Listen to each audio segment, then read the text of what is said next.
వైసీపీలో అత్యంత కీలకమైన వ్యక్తి రాజ్యసభ సభ్యులు విజయసాయిరెడ్డి తాను రాజకీయాల నుంచి తప్పుకుంటున్నట్లు కొద్దిసేపటి క్రితం ట్వీట్ చేయడం జరిగింది. దీనిపైన ప్రస్తుతం మనతో పాటు మాజీ మంత్రి వైసీపీ నెల్లూరు జిల్లా అధ్యక్షులు కాకాని గోవర్ధన్ రెడ్డి గారు ఉన్నారు. ఆయన ఏమంటారు తెలుసుకుందాం. సార్, మీరేమంటారు సార్?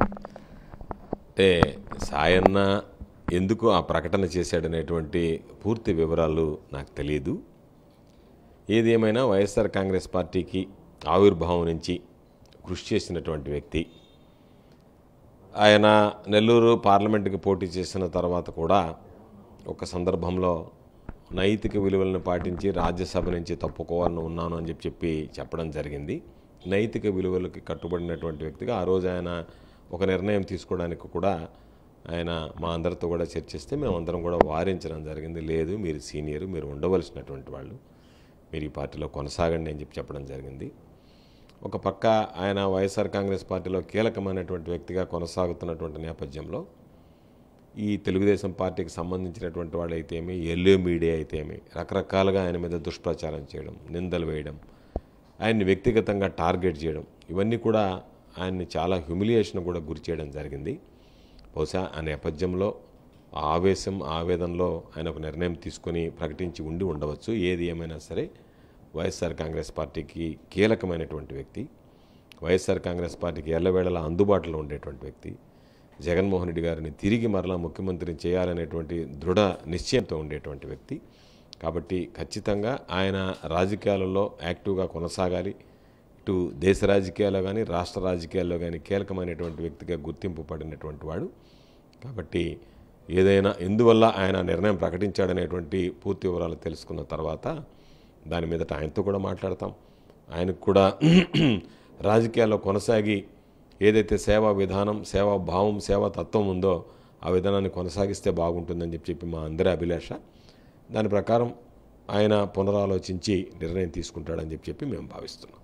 సార్, ఇది వైసీపీకి ఒక పెద్ద షాక్ అని భావించాలి. వైసీపీకి ఏ రోజు కూడా ఇది షాక్ కాదు. కారణం ఏమిటి అంటే నేను ఇతర పార్టీలకు వెళ్తున్నానో మరో కారణమో చెప్పకుండా రాజకీయాల నుంచి నేను విరమించుకోదలుచుకున్నాను అని చెప్పి నేను మీడియాలో చూడడం తప్ప నేను ఆయనతో మాట్లాడలేదు. కాబట్టి దాని మీద స్పష్టత రావాలి అని అంటే కాస్త సమయం పడుతుంది. దాని మీద స్పష్టత తీసుకోవాల్సినటువంటి అవసరం ఉంది. ఒకసారి ఆయనతో మాట్లాడిన తర్వాత ఆయన మనోభావాలు ఏ విధంగా ఉన్నాయనేటువంటి దాని మీద మనకు అర్థమయ్యేటువంటి పరిస్థితి ఏర్పడుతుంది. కాబట్టి నేను అనుకోవడం ఆయన ఎప్పుడు మాతోనే ఉండేటువంటి వాడు. వైఎస్ఆర్ కాంగ్రెస్ పార్టీకి సంబంధించి అత్యంత కీలకమైనటువంటి వ్యక్తి. జగన్మోహన్ రెడ్డి గారిని, విజయసాయిరెడ్డి గారిని ఇద్దరిని వేరువేరుగా చూడలేము. అటువంటి పరిస్థితుల్లో ఆయన ఏ సందర్భంలో ఈ నిర్ణయం తీసుకున్నాడు, అసలు ఆ నిర్ణయంలో ఎంత మేర ఆయనకు సంబంధించినటువంటి దాంట్లో ఏ మేర ఆయన నిర్ణయం తీసుకున్నాడు అనేటువంటి దాని మీద కూడా స్పష్టత రావాల్సినటువంటి అవసరం ఉంది. కాబట్టి ఖచ్చితంగా మేమందరం అయితే ఆయన రాజకీయాలను కొనసాగాలి, ఏదైతే ఈరోజు కొనసాగుతున్నాడో అదే పందాలో కొనసాగాలని చెప్పి కోరుకుంటాం. సరే, ఆయన పైన ఏమైనా ఒత్తిళ్ళు ఉండే అవకాశాలు ఉన్నాయా? ఆయన ఒత్తిళ్ళకి వాటికి భయపడేటువంటి వ్యక్తి అయితే ఆయన అరెస్ట్ అప్పుడే ఆయన లోబడి ఉండాలి.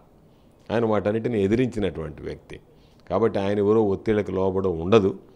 ఆయనకి పాపం మానసికంగా కొద్ది రోజులుగా ఆయన హింసించడం, ఆయన మీద దాడి చేయడం బహుశా ఆయనకి పాపం ఒక విరక్తి లాంటిది. అయ్యో, మనం ఈ రాజకీయాల్లో ఉండబట్టే మన మీద తెలుగుదేశం పార్టీకి సంబంధించినటువంటి శ్రేణులు కానీ మీడియా కానీ దాడులు చేయడం, ఎవరైనా ప్రతి ఒక్కరూ ఆయన విమర్శించడం, బహుశా ఆయన విమర్శలను తట్టుకోలేక ఆ ఆవేదనలోనూ ఒక నిర్ణయం ప్రకటించి ఉంటాడేమో. కాబట్టి ఆయన కీలకమైనటువంటి వ్యక్తిగా మేమందరం కూడా ఆయన వైఎస్ఆర్ కాంగ్రెస్ పార్టీకి సంబంధించి ఎప్పుడు కూడా అనేక సూచనలు సలహాలు ఇచ్చి వైఎస్ఆర్ కాంగ్రెస్ పార్టీని ముందుకు నడిపించేటువంటి వ్యక్తిగా, పదవుల్లో ఉన్నా లేకపోయినా, రాజకీయాలు ఆయన కొనసాగినా లేకపోయినా వైఎస్ఆర్ కాంగ్రెస్ పార్టీ విజయం పట్ల చిత్తశుద్ధితో పనిచేసేటువంటి వ్యక్తి, మా అందరికి కూడా ఆదర్శమైనటువంటి వ్యక్తి.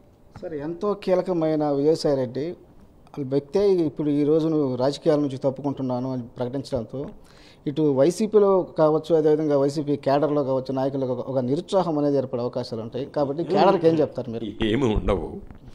ఎందుకంటే ఎప్పుడైనా పాత నీరు వెళ్ళి కొత్త నీరు వస్తుంటుంది రాజకీయాలలో కానీ పార్టీలలో కానీ. ఆయన మరీ అంత వయసు అయిపోయినటువంటి వాడు పాత తరం నాయకుడు కూడా కాదు. కాబట్టి ఒకవేళ వైఎస్ఆర్ కాంగ్రెస్ పార్టీకి సంబంధించినటువంటి వరకు నాయకత్వాలు ఏమీ లోటు ఉండదు. వైఎస్ఆర్ కాంగ్రెస్ పార్టీ ప్రాంతీయ పార్టీ. వైఎస్ఆర్ కాంగ్రెస్ పార్టీకి ప్రధానమైనటువంటి నాయకుడు జగన్మోహన్ రెడ్డి గారు. మేమందరం కూడా జగన్మోహన్ రెడ్డి గారితో పాటు కలిసి పనిచేసేటువంటి వ్యక్తులం. కాబట్టి జగన్మోహన్ రెడ్డి గారితో పాటు కష్టపడి జగన్మోహన్ రెడ్డి గారి మనసెరిగి పార్టీ యొక్క లక్ష్యాన్ని దృష్టిలో పెట్టుకొని పనిచేసేటువంటి వ్యక్తి కాబట్టి ఖచ్చితంగా ఆయన సేవలు, ఆయన ఆలోచన విధానం, ఆయన మద్దతు ఎప్పటికీ వైఎస్ఆర్ కాంగ్రెస్ పార్టీకి ఉంటుంది. దాంట్లో ఎటువంటి సందేహపడాల్సినటువంటి అవసరం లేదు. సార్, అలాగే ట్వీట్లో చంద్రబాబు కుటుంబంతో వ్యక్తిగతంగా విభేదాలు లేవు, తెలుగుదేశం పార్టీతో రాజకీయంగానే విభేదించాను, అదేవిధంగా పవన్ కళ్యాణ్తో చిరకాల స్నేహం కూడా ఉందని కూడా తెలపడం జరిగింది. దీన్ని ఏ విధంగా చూడాలి? సాధారణంగా ఒక వ్యక్తి నేను తప్పుకున్నాను అన్నప్పుడు ఆయన మనోభావాలకు సంబంధించి చెప్పేటప్పుడు మీరు చంద్రబాబుతో ఏదన్నా విభేదాలు వచ్చాయా లేకపోతే చంద్రబాబు విమర్శలకు సంబంధించి అంటే వాటికి అన్నిటికీ భయపడేటువంటి వ్యక్తిని నేను కాదు అని చెప్పి ఆయన చెప్పేటువంటి భాగంలోనే నేను ముందు చెప్పినట్టుగా అవన్నీ కూడా ఉదహరించడం జరిగి ఉండవచ్చని నేను అభిప్రాయపడుతున్నాను. అయితే జగన్ని అదేవిధంగా విజయసాయిరెడ్డిని విభజించి వేరుగా చూడలేము. అయితే ఈయన ఏ సందర్భంలో ఈ రాజకీయాన్ని తప్పుకుంటానని నిర్ణయం తీసుకున్నాడనే దాని మీద స్పష్టత రావాలి. మేము ఖచ్చితంగా విజయసాయిరెడ్డి గారితో మాట్లాడతామని కూడా కాకాని గోవర్ధన్ రెడ్డి చెప్తున్నారు. వీడియో జర్నలిస్ట్ ప్రదీప్తో దేవకుమార్, 10 టీవీ, నెల్లూరు.